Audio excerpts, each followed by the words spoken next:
Hi everyone, ఎలా ఉన్నారండి అందరూ? మీరంతా చాలా బాగుండాలని కోరుకుంటూ I am Anu. Welcome back to our channel.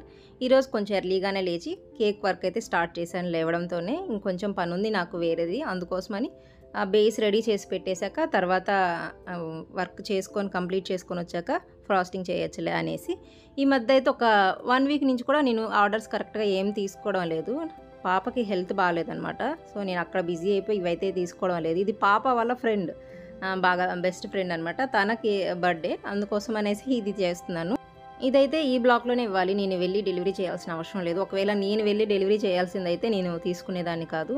చాలా హెవీ ఫీవర్ వచ్చేసింది. చూసారు కదా, 2 బ్లాంకెట్స్ కప్పుకున్నా కూడా బాగా షివరింగ్ అయిపోతుంది. నేను పడుకొని పక్కకి లేచిపోతే వీడు చూడండి ఎట్లా వెళ్ళిపోయారు.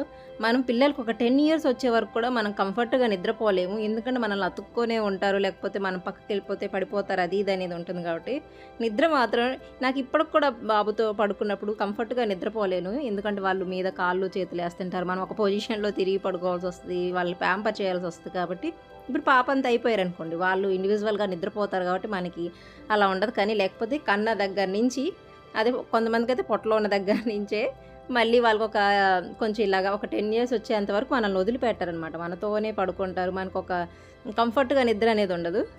నేను ఆ కేక్ అయితే బేక్ చేసి పెట్టేసి పాపను రెడీ చేసి నేను కూడా హాస్పిటల్కి అయితే స్టార్ట్ అయిపోయాను. మా వారు మమ్మల్ని అక్కడ వదిలిపెట్టేసి మళ్ళీ రిటర్న్ ఇంటికి వచ్చేస్తారు, ఎందుకంటే చెర్రీ ఇంట్లోనే ఉన్నాడు కదా. ఇప్పుడైతే వాడితో ఆడుకున్న 2-3 పిల్లలు కూడా పోస్టింగ్ వెళ్ళిపోయారు. వాడు సింగిల్గా ఉన్నాడు, అందుకని కొంచెం వాడితో ఇబ్బంది అయిందనమాట. వాడు వెళ్ళి ఆడుకోవడం కానీ అలా ఉండదు కాబట్టి వాడిని సింగిల్గా వదిలిపెట్టలేము. వాడు కమాండ్ హాస్పిటల్లో ఉన్నప్పుడు అలవాటు సింగిల్గా ఉండడం, కానీ ఇక్కడ ఉండలేడు. అందుకని ఆయన ఏం చేశారంటే, ఇవన్నీ నేను బాగా చూసుకోగలుగుతాను అనమాట. పిల్లల్ని హాస్పిటల్కి తీసుకెళ్ళి టెస్టులు కానీ అవన్నీ కొంచెం డాక్టర్కి ఎక్స్ప్లెయిన్ చేయడం కానీ, లేకపోతే డీటెయిల్స్ కనుక్కోవడం కానీ, ఇవన్నీ నేను బాగా చేయగలుగుతాను. అందుకనేసి మా వారు అన్నారు, నువ్వు వెళ్ళి చూయించేసి మిగతా ఇంట్లో పనులు బాబుని నేను చూసుకుంటాననేసి. ఇలాగ మనకి ఏదన్నా ఇబ్బంది అయినప్పుడు ఇంకా మనకు తప్పదు, ఒకళ్ళ పనులు ఒకరు షేర్ చేసుకోకపోతే అన్నీ ఒకళ్ళ మీద పడితే నిజానికి అది చాలా కష్టం అనిపిస్తుంది. పిల్లలకి కొంచెం హెల్త్ బాగాలేనప్పుడే మనం కొంచెం డౌన్ అయిపోతాము. మామూలుగానే మనకి ఎంత వర్క్ అయినా మనం చేయగలుగుతాము, మనకి ఏదొచ్చినా మనం ఓకే. కానీ పిల్లలు కొంచెం నలతగా ఉన్నారు అని అనుకుంటే ఖచ్చితంగా మనకి ఏంటో చాలా డల్ అయిపోతాం కదా. ఆ టైంలో మనకు కంపల్సరీగా సపోర్ట్ అవసరం. ప్రతి ఒక్కరు కూడా సపోర్ట్ చేయాలి. ఇంట్లో నార్మల్గా వచ్చే ఫీవర్స్ ఇవన్నీ మనం మేనేజ్ చేసుకోగలుగుతాం, కానీ ఇది బాగా హెవీగా వచ్చిందనమాట పాపకి.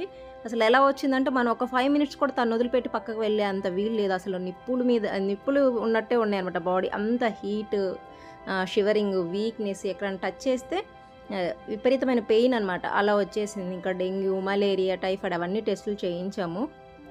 ప్లేట్లెట్స్ కూడా చాలా డౌన్ అయిపోయాయి. ఈ 1 ఇయర్ తర్వాత బాగా సిక్ అయిందనమాట ఈ ప్రెజెంట్ పాప అయితే.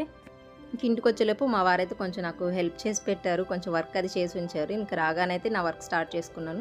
నాకైతే నా ముక్కు మీద మంగు స్టార్ట్ అయిందండి. మనకి మెలస్మా అంటారు కదా ఇంగ్లీష్లో. అయితే ఫస్ట్ నాకు అది తెలియక అది పోతుందిలే అనుకున్నాను. ఫస్ట్ కొంచెం స్టార్ట్ అయినప్పుడు మీరు ఇది చూయించుకోండి, అంటే కాస్తున్నప్పుడు చూయించుకుంటే కొంచెం ఈజీ అవుతుంది తగ్గడానికి. అది స్ప్రెడ్ అయ్యే కొద్దీ తగ్గడానికి చాలా మంత్స్, ఇయర్స్ టైం పడుతుంది అనమాట. ప్రెజెంట్ అయితే నేను ఒక ట్రీట్మెంట్ స్టార్ట్ చేశాను. ఈ క్రీమ్స్ అయితే యూజ్ చేస్తున్నాను. నాకైతే సైడ్ని ఎక్కడైనా చిక్ మీద అలా ఇక్కడ వచ్చుంటే బాగుండే. డైరెక్ట్ ఏదైతే ఫస్ట్ మనకు కనిపిస్తుంది మన ఫేస్లో ముక్కే కదా, ముక్కు మధ్యలో వచ్చింది అనమాట. బాగా కనిపిస్తుంది అది.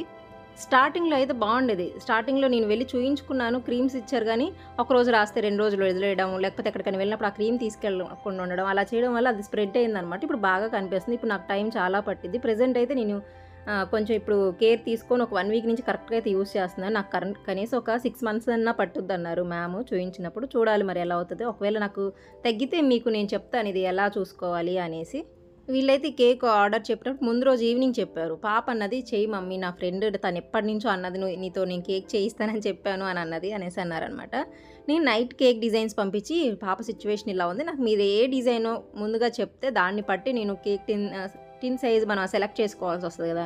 ఇలా బయట నుంచి ప్రింట్అవుట్స్ అయితే తీయించుకోవాల్సి ఉంటే అది తెచ్చుకోవాల్సి వస్తుంది. కాబట్టి మీరు నైట్ కల్లా నాకు చెప్పేయండి అని అనమాట. 6 ఆ టైం అప్పుడు వాళ్ళకి నాకు చెప్పారు. నేను కొన్ని పిక్చర్స్ పంపించాను సెలెక్ట్ చేసుకోమని. వాళ్ళైతే మార్నింగ్ వరకు కూడా నాకు చెప్పలేదు. ఇంక ఎట్లానో 10 ఆ టైంకి నేనైతే మార్నింగ్ స్పాంజ్ బేక్ చేసి పెట్టాను. 700 గ్రామ్స్ 750 గ్రామ్స్ అలా కావాలన్నారన్నమాట. అంటే 500 రూపీస్కి చేయండి అనేసి అని అన్నారు. నైట్ 10:30, 11 ఆ టైంలోపు నేను మళ్ళీ మెసేజ్ చేశాను, డిజైన్ ఫైనల్ చేయండి అనేసి. వీళ్ళు ఇంట్లో ఉన్నాయితే ఓకే, లేకపోతే మళ్ళీ నేను తెప్పించుకోవాల్సి వస్తుంది కదా అనేసి. అప్పుడు ఏం రిప్లై రాలేదు. అలాగే మార్నింగ్ నేను లేవగానే ఒకసారి చేశాననమాట. అప్పుడు ఏం లేదు. ఇంక నేను 6, 7 ఆ టైంకి నేను ఈ కేక్ అయితే బేక్ చేసేసి పెట్టేశాను. 6 ఇంచ్ కేక్ టిన్‌లో అయితే బేక్ చేశాననమాట. మనకి 7 ఇంచ్ కేక్ టిన్‌లో అయితే వెడల్పు వస్తుంది. కాకపోతే హైట్ అనేది చాలా తగ్గుతుందనమాట. మనకు కూడా కొంచెం ఇబ్బంది అవుద్ది. 6 ఇంచ్ అయితే కరెక్ట్‌గా ఉంటుందనమాట. అందుకోసం అనేసి నేను అందులో బేక్ చేసేసాను. వాళ్ళైతే స్ట్రాబెర్రీ ఫ్లేవర్‌లో అడిగారనమాట. అందుకోసం అనేసి నేను స్ట్రాబెర్రీ ఫ్లేవర్‌లో బేస్ అయితే రెడీ చేశాను.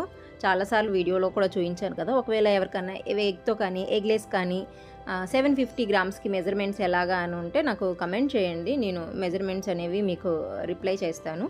ఇక్కడ చూడండి, నేను క్రీమ్ వేయకుండానే క్రష్ వేద్దామని బాటిల్ తీశాను. ఫుల్ అలసిపోయాననమాట. ఎందుకంటే కొన్ని డేస్ నుంచి నిద్ర ఉండడం లేదు పాపతో. అంటే 1 ఆర్ 2 అలా ఫీవర్ వస్తుంది. ఫస్ట్ 2 డేస్ ఏమో నార్మల్ ఫీవర్స్ అనేవి వస్తుంటాయి కదా! సీజన్ చేంజ్ అవుతున్నప్పుడు. ఇప్పుడు కలకట్టాలో వర్షాలు పడుతున్నాయి అనమాట. అలా ఏమో అనుకున్నట్టుగా పారాసిటమాల్ వేయడము, కొంచెం మనం వేడి నీళ్ళు కానీ అలాగే ఇస్తాం కదా! జంక్ ఫుడ్ అలా ఏమి ఇవ్వకుండా, అంటే వాళ్ళు తినే బిస్కెట్స్, చిప్స్ ఇలాంటివి కూడా తగ్గించేసేసి ఇలా చూస్తాం కదా! అలా చూసాము. తగ్గలేదు. వీక్ అవుతుందనమాట బాగా. బాగా పెయిన్స్ అంటుంది. కళ్ళు బాగా తిరుగుతున్నాయనమాట. చక్కెర వస్తుంది అంటుందనమాట. ఎక్కడ కూర్చున్నా ఉండడం లేదు. ఇంక అందుకని వెళ్ళి చూయించేసాము. ఫస్ట్ వాళ్ళు ఇవన్నీ కొంచెం డెంగ్యూ లక్షణాలు ఉన్నాయి అని అన్నారనమాట. ఇంకా నాకు కొంచెం టెన్షన్ వచ్చేసింది. సరే ఇంకేదైనా సరే మనం చూసుకోవాలి కదా ముందు ప్రాసెస్ అనేది అని అనుకున్నాము. ఆ రోజు నేను తీసుకెళ్ళే రోజు మార్నింగ్ అయితే బాడీ మీద ర్యాష్ కూడా వచ్చింది లైట్‌గా.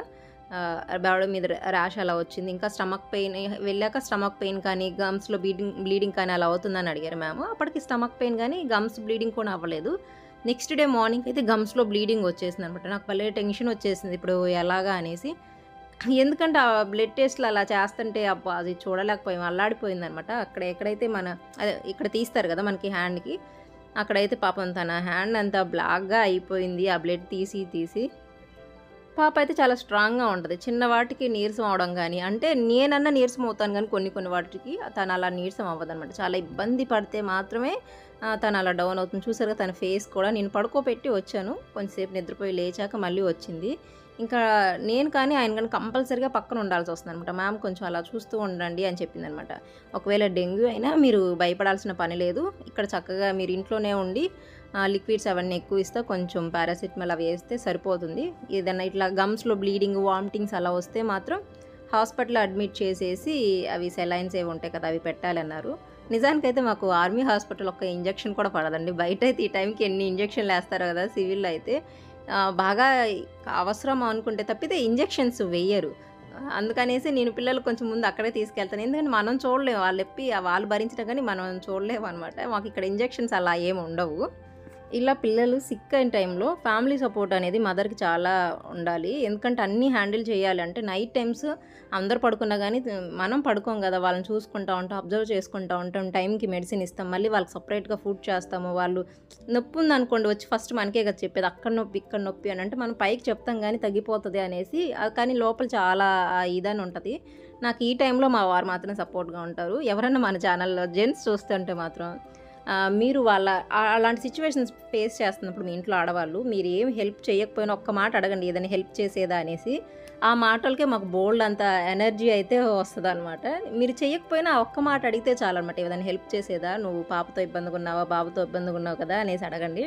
ఎంత ఎనర్జీ వస్తుందో మాటల్లో చెప్పలేము అదైతే. నాకు మాత్రం మా వారు చాలా హెల్ప్ చేశారు. ఇంట్లో పనులు, బాబు, అలాగే వంట కూడా ఆయనే చూసుకున్నారనమాట. నేను మాత్రం నాకు మార్నింగ్ 9 అలా అయితే ఒక్కొక్కసారి 3:30 కూడా అలా అయిందనమాట. 3 డేస్ అలా వరుసగా హాస్పిటల్‌కి వెళ్ళి చూయించుకొని మమ్మల్ని వదిలిపెట్టేవాళ్ళు. కంప్లీట్‌గా చూయించుకొని అక్కడికిక్కడ తిరిగాక మళ్ళీ అంటే పీడియాట్రిక్ వార్డ్ ఒక చోట వైపు ఉంటుంది. ఈ ల్యాబ్స్ ఇవన్నీ ఒకవైపు ఉంటాయనమాట. అక్కడికి ఇక్కడికి తిరుగుతూ ఉండాలి. అలాగా అదంతా కంప్లీట్ చేసుకున్నాక ఫోన్ చేస్తే ఆయన వచ్చి మళ్ళీ తీసుకొని వెళ్ళేవారు. ఆయన అక్కడ ఉన్నారు కాబట్టి నేను హ్యాపీగా ఇక్కడ చూయించుకోగలిగాను. లేకపోతే బాబుని తీసుకొని వెళ్ళినా ఇబ్బందే. ఎందుకంటే వాడు ఉండలేడు కదా! అక్కడ ఇక్కడ అసలు ఉండలేడు. వాడితో వెళ్తే చాలా ఇబ్బంది పడాల్సి వస్తదనమాట. విసిగేస్తాడు మెయిన్. వాడు ఇంట్లో ఉన్నాడు. ఇప్పుడు వాడిని ఆయన చూసుకుంటున్నాడు కాబట్టి నేను చక్కగా పాపను చూయించుకోగలిగాను.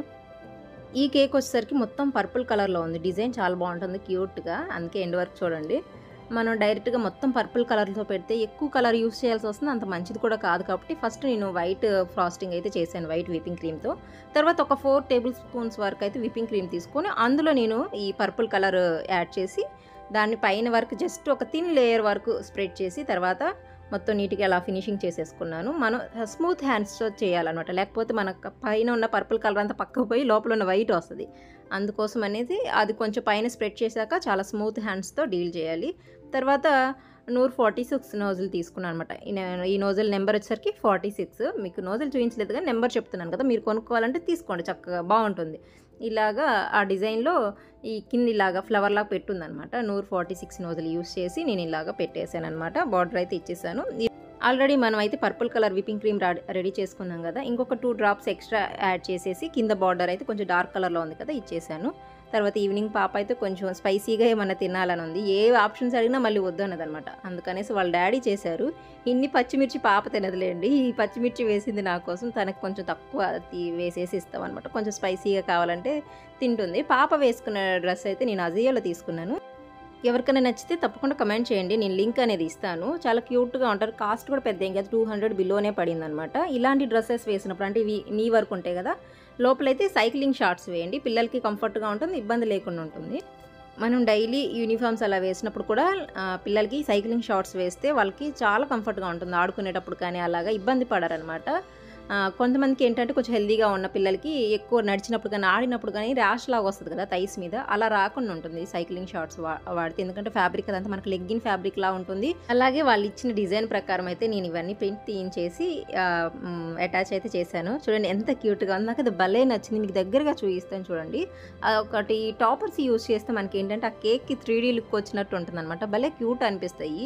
ఇప్పుడు ఆడపిల్లలకి చక్కగా ఇవి సజెస్ట్ చేయండి ఎవరైనా డిజైన్స్ అడిగినప్పుడు. మీరు పింట్రెస్ట్లోకి వెళ్ళి బటర్ఫ్లై థీమ్, గర్ల్ థీమ్ అని ఇలా టైప్ చేస్తే ఇలాంటివి ఎన్ని వందల్లో వస్తాయి. మీకు ఏది నచ్చితే అది స్క్రీన్ షాట్ కానీ లేకపోతే డౌన్లోడ్ కానీ పెట్టుకొని చక్కగా మీకు ఎవరైతే ఆర్డర్ ఇచ్చారో వాళ్ళకి పంపించండి, సెలెక్ట్ చేసుకుంటారు వాళ్ళకి నచ్చినంటే. అవి మీరు తర్వాత ప్రింట్ తీసుకోవచ్చు. ఎలా ప్రింట్ తీయాలో ఆల్రెడీ మనం వీడియో చేసాము. వీడియో కావాలంటే డిస్క్రిప్షన్లో ఇస్తాను, చెక్ చేసేయండి. ఇదిగోండి చూడండి ఫైనల్గా ఎంత బాగుంది కదా, నాకైతే భలే క్యూట్ అనిపించింది. ఇది నేను స్టేటస్లో పెట్టినప్పుడు కూడా నాకు చాలా లైక్స్ అయితే వచ్చాయి అనమాట. సింపుల్గా ఉంది, అలాగే క్యూట్గా ఉంది. ఇవి జస్ట్ నాకు ఈ కేక్కి ఇవే టాపర్స్ కావాలి కాబట్టి ఇవి మొత్తమే అయితే షీట్ వేస్ట్ అయిపోతుంది కాబట్టి నేను గ్రీన్ కలర్ బటర్ఫ్లైస్ కూడా ఈ షీట్లో పెట్టి ఎడిట్ చేసుకొని ప్రింట్ అయితే తీయించాను.